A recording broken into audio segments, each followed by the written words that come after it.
Bharatiya Janata party का जिला अध्यक्ष है ना, वो इसी नूह शहर का है।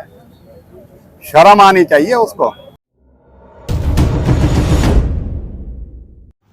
नूह से इनेलो की टिकट मांग रहे फखरुद्दीन एडवोकेट को टिकट न मिलने पर उन्होंने आज अपना समर्थन कांग्रेस के प्रत्याशी और पूर्व मंत्री चौधरी आफ्ताब अहमद को समर्थन दे दिया है। दौरान आफ्ताब अहमद ने भी फखरुद्दीन चंदेनी का आभार जताया और कहा कि जो ये समर्थन दिया है ये मेवात के विकास में मील का पत्थर साबित होगा। देखिए ये रिपोर्ट। भाई फखरुद्दीन एडवोकेट ने जो अपनी INLD छोड़ के और जहां से वो टिकट के दावेदार भी थे छोड़ के और एक जो हमें सहयोग दिया है, हमारा साथ दिया, सबसे पहले मैं उनका शुक्रिया अदा करता हूं और इस बात के लिए उनको पूरी तरीके से मुबारकबाद भी देता हूं कि वो हमारे साथ मिलके इस जो भारतीय जनता पार्टी का कुशासन है, इसका जन आक्रोश जो इस सरकार के खिलाफ है, उस अभियान में हमारे साथ मिलके कांग्रेस को सपोर्ट करने के लिए आगे आए हैं।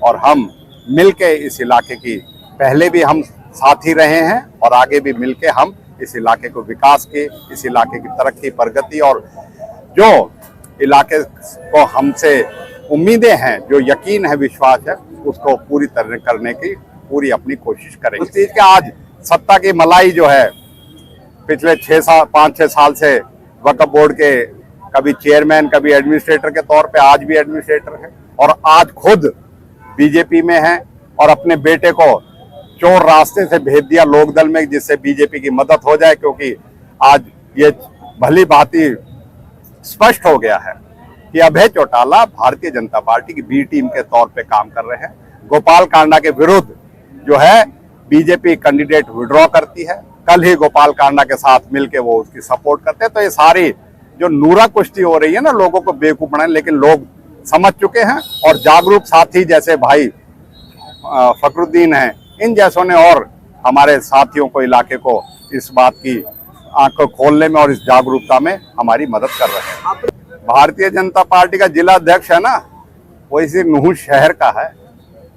शर्म आनी चाहिए उसको कि अगर उसके शहर में ये इस तरह का हालात है और जो एडमिनिस्ट्रेटर बना हुआ है ना, वो यहीं की नुमाइंदगी करता है, जाकिर हुसैन। उन्हें इस बात के लिए शर्म आनी चाहिए। मतलब अगर है तो, अगर लोगों की है तो आज जलमग्न हुआ है कई महीनों से, आज तक एक जो है बार आवाज नहीं निकली।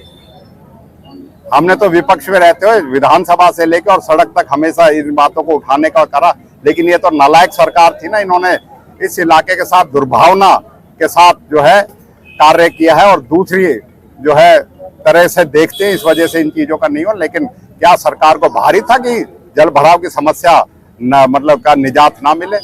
जब आवाज उठती तो जो फौरी तौर पे टेम्परेरी अरेंजमेंट करके करा। मैं समझता हूँ ये सरकार का इस बात का और ये जो कुशासन दिया है, जो इस इलाके के साथ बदहाली करी है, उसका खमियाजा जो है आने वाले विधानसभा चुनाव में इनको देखने को मिलेगा। तो नगर मतलब शहर कूड़ादान बना पड़ा। जल भराव की समस्या तो अब एक ईंट नहीं लगने दी, कोई सड़क नहीं बनी, कोई रास्ता नहीं बना। मतलब बिल्कुल अपनी जो है छोटी राजनीति के चक्कर में इस इलाके के बर्बादी कर है। और आने वाले समय में मैं समझता हूँ कि विकास से बड़ी सोच और अपनी बदहाली और उसके लिए अपनी लड़ाई लड़ने में जो योगदान दे रहे, मैं समझता हूँ कि इलाके की तस्वीर और तकदीर बदलेगी। इलाके का जो है बेहतर मुस्तकबिल होगा और बेहतर समझता हूँ आगे आने वाला समय जब शासन बनेगा हरियाणा में कांग्रेस का, मैं समझता हूँ इस इलाके में जो परियोजनाएं रुकी पड़ी हैं, चाहे मेडिकल कॉलेज, चाहे स्कूली शिक्षा की बात है, चाहे नहरी पानी की बात है, चाहे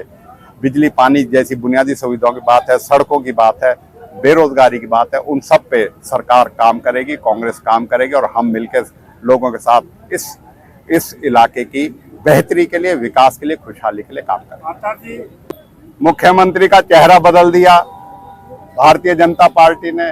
आज तक खट्टर साहब को उसका कसूर नहीं बताया, चेहरा जरूर बदल दिया। फिर उन्हें पुरस्कृत कर दिया कि केंद्र में मंत्री बना दिया है। नायब सिंह सैनी जो है मुख्यमंत्री, वो हर रोज घोषणाएं करते हैं। हरियाणा की जनता ने तो उन घोषणाओं का भी गंभीरता से नहीं लिया।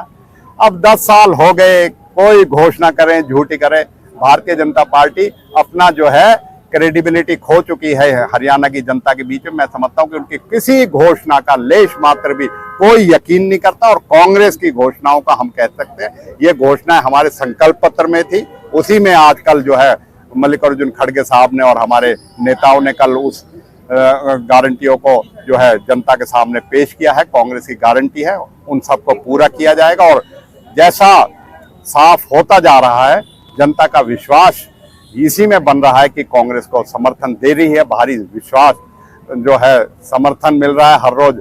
जो आशाएं और जो उम्मीद बन रही है वो कांग्रेस से बन रही है, और उन्हीं गारंटियों को जो है जनता गंभीरता से ले रही है।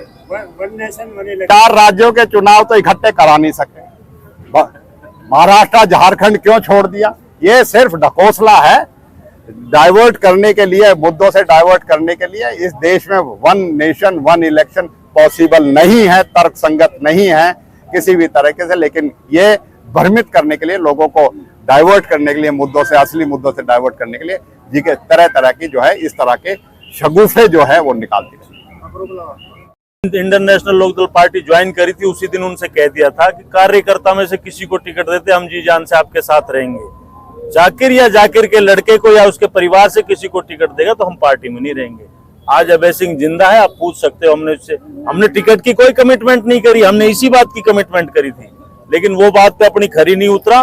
दूसरी बात, वो बीजेपी के कहने से टिकट बांट रहा था। हमने 22 तारीख को लास्ट अल्टीमेटम उसको दे दिया था कि किसी की भी टिकट कर दे, हम चारों इकट्ठे हैं, लेकिन उसने नहीं करी उस बंदे ने। हबीबुर रहमान ने कहा जो है, जब आदमी किसी पार्टी में 4 टिकट मांगेंगे तो एक दूसरे की टांग तो खींचते हैं, लेकिन वैसे हमें हबीबुर रहमान से कोई शिकायत नहीं है, और हमने तो उससे कह दी थी अगर उसको टिकट मिलेगा तो उसके साथ